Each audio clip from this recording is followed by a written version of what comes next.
Presenting the classics of Sam P. Chaladurai. Sam P. Chaladurai அவர்களின் போதனை களஞ்சியத்திலிருந்து.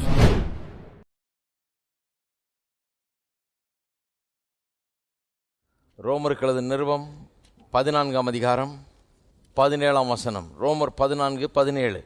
தேவனுடைய ராஜ்யம் புசிப்பும் குடிப்பும் அல்ல, அது நீதியும் சமாதானமும் பரிசுத்த ஆவியினால் உண்டாகும் சந்தோஷமாய் இருக்கிறது. பவுல் அப்போஸ்தலன் இங்கே இப்படி சொல்லுகிறார். அதாவது ஜனங்கள் மத்தியில் ஏதோ தேவனுடைய ராஜ்யத்தை குறித்து அல்லது கிறிஸ்தவத்தை குறித்து, கிறிஸ்தவ வாழ்க்கையை குறித்து தவறான எண்ணங்கள் இருந்திருக்கும் போல இருக்குது. அதனால தான் சொல்கிறாரு, அது அதல்ல. எதல்ல? தேவனுடைய ராஜ்யம் புசிப்பும் குடிப்பும் அல்ல, நீங்கள் நினைக்கிற மாதிரி காரியம் அல்ல. தப்பாக புரிஞ்சிட்டு இருக்கீங்க. தேவனுடைய ராஜ்யம் புசிப்பும் குடிப்பும் அல்ல, அது நீதியும் சமாதானமும் பரிசுத்த ஆவியினால் உண்டாகிற சந்தோஷமாக இருக்கிறது. ரெண்டு காரியத்தை சொல்கிறாரு. எது அல்லன்றாரு, எது என்றும் சொல்கிறாரு. What it is not and what it is. தேவனுடைய ராஜ்யம்னா எது இல்லை, கிறிஸ்தவ ஜீவியம்னா எது இல்லை அப்படின்னு நெகட்டிவாக முதல்ல சொல்கிறாரு. அப்புறம் கிறிஸ்தவ ஜீவியம்னா எது என்ன அப்படிங்கிறத அடுத்து சொல்கிறாரு. ரெண்டுத்தை தான் இன்றைக்கு பார்க்க போகிறோம். முதலாவது, இதை ஏன் இப்படி சொல்கிறாரு?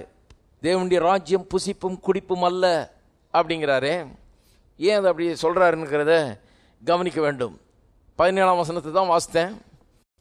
முதல் 16 வசனங்களையும் அதுக்கப்புறம் 18லேருந்து கடைசி வரைக்கும் வாசித்து பார்த்தீங்கன்னா அதே அதிகாரத்தில் ஏன் இப்படி சொன்னார்ன்றது விளங்கிடும். ஏன் இப்படி சொல்கிறாருன்னா, அன்றைக்கு இருந்த அந்த ரோமாபுரியில் உள்ள சபை, அங்கே தானே எழுதுகிறாரு, அவங்களுக்கு தான் எழுதுகிறாரு. அந்த சபையில் சில குழப்பங்கள் அந்த ஜனங்கள் மத்தியிலே இருக்கிறது, சர்ச்சைகள் இருக்கிறது. சில போதனைகளை குறித்த சில சர்ச்சைகள், எது சரி எது தப்புன்னு சில சர்ச்சைகள் அவர்கள் மத்தியில் இருக்கிறது. அது சில இண்டிகேஷன்ஸ் அங்கே இருக்குது, என்ன இருந்திருக்குது அந்த மாதிரின்றது அந்த முதல் சில வசனங்களையும் கடைசி சில வசனங்களையும் சொல்லப்பட்டிருக்கிறது. வசனம் 2, 3 அதில் பார்த்தீங்கன்னா ஒரு சர்ச்சை என்னன்னா, மரக்கறி சாப்பிட்றவர்களாக இருக்கணுமா அல்லது மாம்சம் புசிக்கிறவர்களாக இருக்கணுமா? கிறிஸ்தவர்கள் எப்படி இருக்கணும்? சிலர் சொன்னாங்க வெஜிடேரியனாக இருக்கணும்னு, சிலர் சொல்கிறாங்க நான் வெஜிடேரியனாக இருக்கணும்னு. இவர் என்ன சொல்கிறாரு? என்னத்தையோ சாப்பிட்டு போ, வெஜிடேரியனாகவும் இருந்துக்கோ நான் வெஜிடேரியனாகவும் இருந்துக்கோ, அதை பற்றி இல்லை. தேவனுடைய ராஜ்யம் புசிப்பும் குடிப்பும் அல்ல.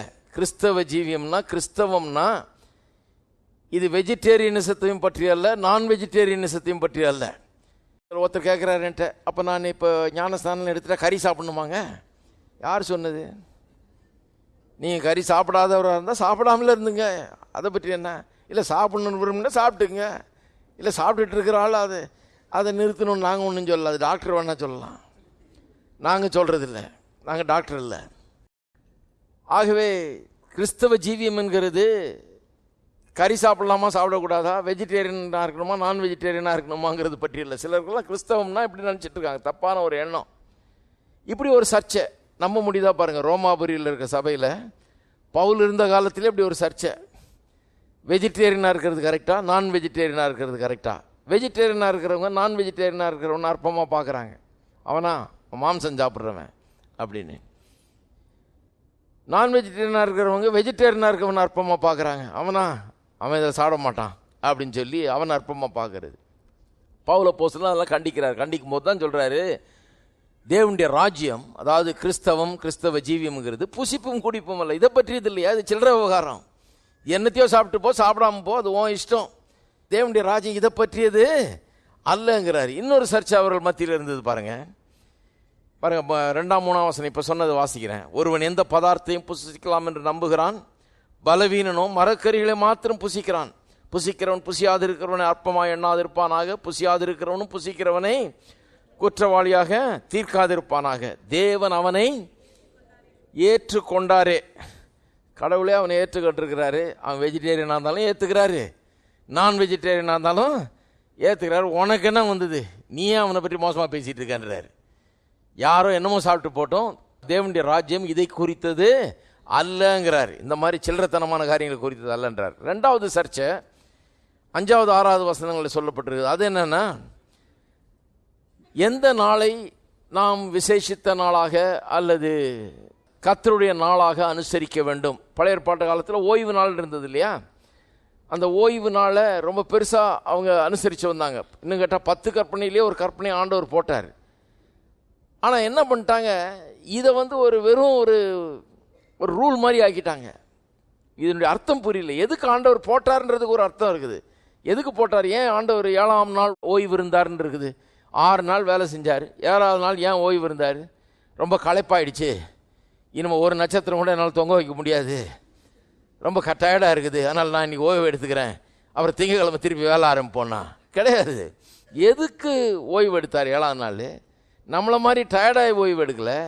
எதுக்கு ஓய்வு எடுத்தார்னா, எல்லாத்தையும் செஞ்சு முடிச்சுட்டாரு, இனிமேல் செய்ய வேண்டியது ஒன்றுமே இல்லை. ஓய்வு எடுத்தது மட்டும் இல்லை, மனுஷனையும் உண்டாக்குன உடனே 6ஆவது நாள் கடைசியாக மனுஷனை உண்டாக்குறாரு. உண்டாக்குன உடனே அவன் முதல்ல வாழ்க்கையில் பார்த்தது என்ன? லீவு. ஃபஸ்ட்டு நுழைஞ்ச உடனே அவன் கேட்குறான், என்ன ப்ரோக்ராம் ஆண்டவரே? ஒன்றும் இல்லைப்பா, லீவு. நீங்கள் எதுக்கு அப்படி பண்ணார்? ஏன் முதல் காரியத்தை லீவு அவனுக்கு இன்ட்ரடியூஸ் பண்ணுறாருன்னா, பா நீ சாப்பிட போகிற சாப்பாடு நீ உழைச்சதுனால வந்ததில்லை, நான் ஏற்படுத்தினதுனால வந்தது. நிறைய பேர் இப்படி ஏசுத்துக்குவாங்கன்னு ஆண்டவருக்கு தெரியும், அவருக்கெல்லாம் தெரியாததா?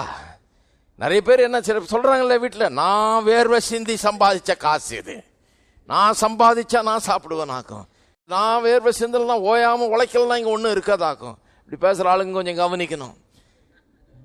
அதனால சிலர் ஓயாமல் உழைக்கிறது, ஞாயிற்றுக்கிழமை கூட ஓய்கிறதில்ல, அவங்களுக்கு ஓய்வில் நம்பிக்கையே கிடையாது. ஐம் ஒர்க்கஹாலிக்ன்றார் ஒருத்தர், ஆல்கஹாலிக் மாதிரி, இவர் ஒர்க்கஹாலிக். இவர் சிலர் குடி போதையிலேயே இருப்பாங்க எந்நேரமும், அது மாதிரி இவர் வேலையிலேயே இருப்பேன்றார். எப்பவும் வேலைக்கு அடிமையாயிட்டேன், ஞாயிற்றுக்கிழமை கூட கோயிலுக்கு போக முடியாது என்னால் அப்படிங்கிறார். ஏன்னா பொழப்பை கவனிக்கணுமே, 7 நாள் வேலை செஞ்சாதான் பொழப்பு நடக்கும்னு அவருக்கு எண்ணம். அந்த காலத்தில் பாருங்கள், ஜாதி ஜனங்கள் மத்தியில், தேசங்கள் மத்தியில் எந்த தேசத்துலேயும் ஒரு நாள் லீவுன்ற கான்செப்டே கிடையாது. 7ஆவது நாள் லீவ் விடணுன்ற கான்செப்டே கிடையாது. தேவனுடைய ஜனங்கள் மத்தியில் தான் இருந்தது. மற்ற தேசங்கள்லாம் என்ன நினச்சாங்க, 7 நாள் வேலை செஞ்சால் தானே சாப்பிட முடியும், ஒரு நாள் வேலை செய்யலாம் அன்றைக்கி எப்படி சாப்பாடு கிடைக்கும், கூலி எப்படி கிடைக்கும் அப்படிங்கிறது தான் அவங்க எண்ணம். கர்த்தர் வேணும்னே 7ஆவது நாள் லீவ் விட்டார். இந்த ஒரு ஜாதி ஜனம் மட்டும், இந்த இஸ்ரவேல்ன்ற மக்கள் என்ன பண்ணுறாங்க, அதனால தான் ஸ்ட்ரிக்டாக ரூலே போட்டார். 10 கற்பனையிலே வந்துருச்சு ஓய்வு நாள்ன்றது. இவனை மட்டும் லீவ் எடுத்துகிட்டு சொல்கிறார். ஏன்? ஜாதிகளுக்கு முன்னால் ஒரு காட்சியாக இவர்கள் இருக்கிறார்கள். என்ன காட்சி பாரியா? ஒரு நாள் எல்லாம் வேலை செய்கிறான், 7 நாள், இவன் மட்டும் 6 நாள் வேலை செய்கிறான். இவ்வளவு தேசங்கள் இருக்குது, எல்லாம் 7 நாள் வேலை செய்கிற தேசம். ஒரே ஒரு தேசம் தான் 6 நாள் வேலை செய்கிற தேசம். 7 நாள் வேலை செய்கிற தேசங்களை காட்டலாம் 6 நாள் வேலை செய்கிற தேசம் பெரிய பணக்கார தேசமாக இருந்தது. கர்த்தர் சொன்னார், கர்த்தர் நம்முடைய பொக்கிஷ சாலையாகிய வானத்தை திறப்பார், உன் தேசத்தில் ஏற்ற காலத்தில் மழை பெய்யும், நீயோ கடன் வாங்காதிருப்பாய், தேசங்களுக்கு கடன் கொடுக்கிறவனாய் இருப்பாய்ன்னு சொன்னார். கீழாக இராமல் மேலாக மாத்திரம் இருப்பாய், வாளாயிராமல் தலையாய் இருப்பாய்னாரு. 6 நாள் வேலை செய்கிற ஆளை டாப்பில் வச்சுட்டாரு. அவன் 7 நாள் வேலை செஞ்சு அவனுக்கு வர முடியல. என்ன காமிக்கிறார் கர்த்தர் உலகத்துக்கு? உன் பொழப்பு ஒன்னால நடக்கல, என்னால நடந்துகிட்டு இருக்குது. ஒவ்வொரு நாளும் அதனால தான் வேலைக்கு லீவ் விட்டுட்டு இந்த மாதிரி கோயிலில் இந்த மாதிரி சொல்கிறத கேளு, அப்போ தான் மறக்க மாட்டேன். உன்னால் நடக்கல, என்னால் தான் நடக்குது, நீ மறக்க மாட்டப்பா. அதனால தான் ஓய்வு தேவைன்றார். ஏன்னா அதை பற்றி யோசிக்கணுமே கொஞ்சம். அதனால் ஒரு நாள் லீவ் விட்டது மட்டும் இல்லை வாரத்துக்கு, அப்புறம் 7 வருஷத்துக்கு 1 வருஷம் லீவ் விட்டார். இது ரொம்ப இருந்தால் நல்லா இருக்கும்னு நினைக்கிறேன். கர்த்தருக்கு லீவுன்னா அவ்வளோ பிடிக்குது பாருங்க. 7 வருஷத்தில் 1 வருஷம் லீவு, 7ஆவது வருஷம் லீவு. ஏன்னா நல்லா இருக்கும், ஒரு வேர்ல்டு டூர் ஏதாவது போயிட்டு வரலாம் நல்லா ஜாலியாக. 1 வருஷம் லீவு. ஏன் 1 வருஷம் லீவு? ஏன்னா ஜாதி ஜனங்கள்லாம் பார்க்குறாங்க, அதிசயமாக இந்த ஜனத்தை வெறும் 6 நாள் தான் வேலை செய்கிறான், நல்லா சாப்பிட்டுட்டு இருக்கான், நம்மளோட நல்லா இருக்கானே அப்படின்னு பார்க்கும்போது அந்த பிக்சரை இன்னும் பெருசாகிறதுக்காக என்ன பண்ணிட்டாரு, 1 வருஷம் லீவ் எடுத்துக்கிட்டாரு. 6ஆம் வருஷம் விளைஞ்ச விளைச்சலே உனக்கு 7ஆம் வருஷத்துக்கும், அப்போ 6ஆம் வருஷம் எல்லாம் டபுளாக விளையுது. கர்த்தர் என்ன காமிக்கிறாரு? பொழப்பு ஒன்னால நடக்கல, என்னால நடக்கணுன்றத இந்த வருஷம் 365 நாளும் யோசித்து பாரு. அது நீ யோசித்து பார்க்கறது இல்லை, உன்னை பற்றி ஜாதி ஜனங்களெல்லாம் பேசணும். இந்த தேவன் தான் ஜீவன் உள்ள தேவன், இவர் தான் பொழப்பு கொடுக்குற தேவன், வாழ்வு இவரால் தான் உண்டாயிருக்குது எல்லாம் பார்க்கணும் அப்படின்றதுனாலே அப்படி வைக்கிறார். அதோட விடலை, 7 வருஷங்கள் 49 வருஷம் முடிஞ்ச உடனே 7 வருஷங்களை கொண்டாடின உடனே, அதாவது 7 7வது வருஷம் ஓய்வு வருஷத்தை கொண்டாடின பிறகு 49 வருஷத்துக்கு பிறகு 50வது வருஷத்தை ஜூபிலி வருஷம் அறிவிச்சு அங்கேயும் லீவ் விட்டுருட்டாரு. 2 வருஷம் கண்டினியூஸா லீவு. 49வது வருஷமும் லீவு, ஏன்னா அது 7வது வருஷம். 50வது வருஷம் லீவு, ஏன்னா அது ஜூபிலி. ஜனங்க கேட்டிருப்பாங்க, ஆண்டவர் 2 வருஷம் லீவ் விட்டா எப்படி சாப்பிட்றது? பாரு வேடிக்கைன்றாரு. 48வது வருஷம் விளையிறது, 49க்கும் போதும், 50க்கும் போதும், 51 நீ விதைச்சு விளைஞ்சு வர்ற வரைக்கும் அது போதும். இதெல்லாம் ஏன் சொல்றேன்னா, ஓய்வு நாள் எதுக்காக கர்த்தர் கொடுத்தாருன்னு யோசிச்சு பாருங்க. சும்மா அதை பிடிச்சி தொங்கிட்டு இருக்க கூடாது. சனிக்கிழமை நீங்கள் அது பண்ணக்கூடாது, அது பண்ணக்கூடாது, ஞாயிற்றுக்கிழமை நான் இதை பண்ண மாட்டாது, அப்படி இல்லை. எதுக்காக பண்ணாருன்னு யோசிக்காம இதெல்லாம் யாரும் வேலைக்கு சொன்னதே இல்லை அந்த காலத்தில் பாருங்க. ஆனால் இந்த விளக்கத்தை யாரும் சொல்ல பாருங்க. இது விளக்கம் சொன்னோன்னே எனக்கு விளங்குது என்ன, எனக்கு கடவுள் என்ன சொல்ல விரும்புகிறார், ஒரு செய்தி அதில் இருக்குது. புதிய ஏற்பாடு வந்த உடனே இந்த ஓய்வு நாள்ன்றது 7ஆம் நாள் இருந்தது இல்லையா, வாரத்தில் 7வது நாள் கடைசி நாள் ஓய்வாக இருந்தது. அது போய் இன்னொரு நாளுக்கு முக்கியத்துவம் உண்டாயிடுச்சு, ஞாயிற்றுக்கிழமைக்கு, 1வது நாளுக்கு. ஏன்? இந்த 1வது நாள், வாரத்தின் 1வது நாளில் தான் இயேசு உயிரோடு எழுந்தார். வாரத்தில் 1வது நாள் எதை குறிக்குது? இயேசு சாவையும் நோயையும் பேயையும் ஜெயித்துட்டாரு, நம்முடைய பாவ மன்னிப்பை ஏற்படுத்திட்டாரு, நம்ம மீட்டு கொண்டாரு. மீட்டு கொண்டு உயிரோடு எழுந்திருக்கிறாருன்னா நமக்கு மீட்பு உண்டாயிருச்சுன்னு அர்த்தம். இதை காட்டுறதுக்கு தான் ஓய்வு நாளை விட்டுட்டு அவங்க என்ன பண்ணாங்க, கிறிஸ்தவர்கள்லாம் வாரத்தின் 1வது நாள் கூடி ஆராதிக்க ஆரம்பிச்சிட்டாங்க. இந்த நாளுக்கு ரொம்ப முக்கியத்துவம் உண்டாயிடுச்சு. ஆனால் சபையில், ஆதி சபையில் யூதர்கள் நிறைய பேர் இருந்தாங்க. யூதர்கள் கன்வெர்ட் ஆகி கிறிஸ்டியன்ஸாக இருந்தாங்க இல்லையா, புறஜாதியாராக இருந்தாங்க. புறஜாதியாருக்கு அது ஒரு பிரச்சனை இல்லை, அவனுக்கு திங்கக்கிழமை வச்சா கூட அவன் சரின்றான். ஏன்னா அவனுக்கு எல்லா நாளும் இதை பற்றி ஒரு ஹேங்கப் இல்லை. எதை பற்றி? சனிக்கிழமையை பற்றி, ஓய்வு நாளை பற்றி ஒரு ஹேங்கப் அவனுக்கு கிடையாது. ஆனால் அந்த யூதருக்கு ஒரு பெரிய ஹேங்கப், அவன் ஒரே சண்டை. அவன் என்னன்னா, ஓய்வு நாளை விட்டுட்டோமே, ஓய்வு நாள் 10 கற்பனையில் ஒரு கற்பனையாச்சு, அதை விட்டுட்டு நம்ம ஞாயிற்றுக்கிழமையில வந்து இப்படி ஆராய்ச்சிடும், இது தப்பாச்ச, கட்டளையை மீறிட்டோமேன்னு அவன் ஒரு பெரிய தகராறு. இதனால சபை பிரிஞ்சு கிடந்தது. அதுதான் சொல்றாரு பாருங்க 5ஆம் வசனம். அன்றியும் ஒருவன் ஒரு நாளை மற்றொரு நாள் விசேஷமாக எண்ணுகிறான், வேறொருவன் எல்லா நாட்களையும் சரியாக எண்ணுகிறான். அவனவன் தன் தன் மனதிலே முழு நிச்சயத்தை உடையவனாய் இருக்க கடவன். நாட்களை விசேஷித்துக் கொள்ளுகிறவன் கர்த்தருக்கென்று விசேஷித்துக் கொள்ளுகிறான், நாட்களை விசேஷித்துக் கொள்ளாதவனும் கர்த்தருக்கென்று விசேஷித்துக் கொள்ளாது இருக்கிறான். புசிக்கிறவன் தேவனுக்கு ஸ்தோத்திரம் செலுத்துகிறபடியால் கர்த்தருக்கென்று புசிக்கிறான், புசியாது இருக்கிறவனும் கர்த்தருக்கென்று புசியாதிருந்து தேவனுக்கு ஸ்தோத்திரம் செலுத்துகிறான். பாருங்க, நாள் ஒரு பிரச்சனையாயிடுச்சு. எந்த நாள்? இன்னைக்கு சபை அநேக நேரத்தில் இந்த மாதிரி சண்டைகளால் நிறைஞ்சிருக்குது. எந்த மாதிரி சண்டை? சனிக்கிழமையா ஞாயிற்றுக்கிழமையா? எங்கள் சபையில் நாங்கள் நம்புகிறோம் சனிக்கிழமை தான் கரெக்டு, அன்னைக்கு தான் ஆராதிக்கணும். இன்னொருத்தன் சொல்லலாம், இல்லை நாங்கள் நம்புகிறோம் ஞாயிற்றுக்கிழமை தான் ஆராதிக்கணும். பவுல் சொல்கிறாரு, ஏசு அவ்வளோ தூரத்துலேருந்து இங்கே இறங்கி வந்து மனு அவதாரம் எடுத்து இங்கே வாழ்ந்து சிலுவையில் ரத்தம் சிந்தி மறித்து உயிரோடு எழுந்து பரமேறி அங்கே உட்காந்துக்கிட்டு திருப்பி வர்றேன்னு சொல்லிட்டு இருக்கிறாரு. இதுக்காகவா? இந்த அற்பத்தனமான ஒரு சண்டைக்காகவா? நம்மகிட்ட இந்த மாதிரி குழப்பத்தை உண்டாக்குறதுக்காகவா? மரக்கறியா மாம்சமா, சனியா ஞாயிறா, இதை மாதிரி ஒரு பிரச்சனை உண்டாக்குறதுக்கு அங்கேருந்து வந்தார். இதெல்லாம் சொல்கிறதுக்கு அங்கேருந்து வந்தார். அவ்வளோ தூரத்துலேருந்து இறங்கி வந்தது எதுக்காக வந்தார்? இந்த மாதிரி சில்லறத்தனமான காரியங்களுக்காக இறங்கி வந்தாரா அப்படிங்கிறாரு. கிடையாது. அதனால தான் சொல்கிறாரு, தேவனுடைய ராஜ்யம் புசிப்பும் குடிப்பும் அல்ல, இதை பற்றியது இல்லைன்றார். ஏன்னா புசிப்பை குடிப்பை பற்றி தான் சண்டை போட்டுட்டு இருக்கிறாங்க. அவர் சொல்கிறார், தேவனுடைய ராஜ்யம் புசிப்பும் குடிப்பும் அல்ல. அது என்ன? நீதியும் சமாதானம் பரிசுத்த ஆவியினால் உண்டாகிற சந்தோஷமாக இருக்கிறது. கிறிஸ்தவர் மத்தியில் பாருங்க, கிறிஸ்தவ மத்தியில் 2 குழப்பம். தேவனுடைய ராஜ்யம் எது அல்லன்றதை பற்றி சொல்லிட்டு இருக்கிறேன். இப்போ 2 குழப்பம் இருக்குது அவங்க மத்தியில். ஒன்று அப்போ தேவனுடைய ராஜ்யம்னு சொன்னாலே கிறிஸ்தவ வாழ்க்கைன்னு எடுத்துக்கங்க, கிறிஸ்தவம்னு எடுத்துக்கங்க, கிறிஸ்தவ வாழ்க்கைன்னு எடுத்துங்க, ஏன்னா அதுதான் பேசிக். அப்போ குழப்பம் 2 விதமாக இருக்குது இன்றைக்கு நிறைய பேர் மத்தியில், உலகத்தார் மத்தியில். என்ன குழப்பம்னா, ஒன்று கிறிஸ்தவத்தை எப்படி அவங்க நினைக்கிறாங்கன்னா ஒரு மத சம்பிரதாயம் சடங்குகள் அடங்கிய ஒரு மார்க்கமாக நினைக்கிறார்கள். கிறிஸ்தவன் ஆகிட்டா நம்ம இந்த சடங்கு அந்த சடங்கு போகணுமாக்கும், ஞானஸ்தானம் எடுத்தமாக்கும், கம்யூன் எடுக்கணுமாக்கும், இதை பண்ணுமா அதை பண்ணுமாக்கும், இப்படி இதை பண்ணி அதை பண்ணி, இதுதான் கிறிஸ்தவம், இந்த சடங்காச்சாரம் அந்த சடங்காச்சாரம்னு வெறும் சடங்காச்சாரம் என்கிற ரீதியிலே அவர்கள் எண்ணுகிறார்கள். அதனால் ஒரு டினாமினேஷனுக்கு இன்னொரு டினாமினேஷனுக்கு சண்டை. ஒரு சபை பிரிவுக்கு இன்னொரு பிரிவுக்கு சண்டை. ஏன்னா அவங்க சொல்கிறாங்க இப்படி தான் செய்யணும், இன்னொருத்தன் சொல்கிறாங்க இல்லை அப்படி தான் செய்யணும் அது அப்படின்றாங்க. இந்த சண்டையெல்லாம் உலகத்தார் பார்க்கும்போது என்ன நினைக்கிறாங்க, ஓஹோ கிறிஸ்தவனா அதுதானுங்களா, இந்த மாதிரி எதை சாப்பிட்லாம் சாப்பிடக்கூடாது, முடி எப்படி வெட்டணும் வெட்டக்கூடாது, சட்டை எப்படி போடணும், எவ்வளோ நீளமாக இருக்கணும், எவ்வளோ குட்டையாக இருக்கணும், இதை பற்றி இவ்வளோ தானே கிறிஸ்தவம், இது வேணாம் எங்களுக்கு ஏற்கனவே நிறையா இருக்குது, இதை விட பிரமாதமாக நாங்கள் வச்சுருக்கோம், இது வேணவே வேணான்ட்டு போயிடுறாங்க. இந்த மாதிரி ஒரு டிஸ்பியூட்டை பார்த்தோன்னே இது இவ்வளோதானே கிறிஸ்தவம். கிறிஸ்தவன்றது இந்த சில ஒரு சடங்குகள், இந்த சடங்குகள் குறித்து உங்களுக்குள்ளே தர்க்கங்கள், உங்களுக்குள்ள விவாதங்கள், உங்களுக்குள்ள வேற்றுமைகள் இதெல்லாம் இருக்குது. இவ்வளோதானே கிறிஸ்தவம். கிறிஸ்தவம்னா என்னமோ பெருசாக நினச்சேன், கடைசியில் பார்த்தா இவ்வளோதானா அப்படின்னு வெறும் அவங்க கிறிஸ்தவம்னா அதுன்னு தப்பாக நினச்சிக்கிறாங்க. அதனால தான் இதை பற்றி பேச வேண்டியதாக இருக்குது. பாருங்கள், யூதர்கள் அந்த காலத்தில் இயேசு வந்தபோது இயேசுக்கும் யூதர்களுக்கும் சதா சண்டை. மத்தேயு, மார்க்கு, லூக்கா, யோவானை வாசித்து பாருங்கள். அவங்களுக்கு இவரை புரிஞ்சிக்கவே முடியல. ஏன்னா அவங்க மதத்தில் ஊறி போயிருந்தாங்க. யூத மார்க்கம்னா அவங்களுக்கு வெறும் சடங்காச்சாரமும் சம்பிரதாயமாக இருந்தது. இயேசு அந்த சடங்காச்சார சம்பிரதாயத்தினுடைய அர்த்தத்தை புரிந்து கொண்டு வச்சிருந்தாரு. இப்போ நான் சொன்னது போல ஓய்வு நாள்லாம் எதுக்குன்னு அவருக்கு புரியுது. ஆனால் இவர் செய்கிறதெல்லாம் அவங்களுக்கு விகற்பமாக தெரியுது. அவங்க என்ன சொல்கிறாங்க, உங்களுடைய சீஷர்கள் ஓய்வு நாளில் இந்த வயல் வழியாக நடந்து போகும்போது இதெல்லாம் எடுத்து சாப்பிட்டாங்க. அது அறுக்கிற மாதிரி, அது அறுவடை பண்ணுற மாதிரி.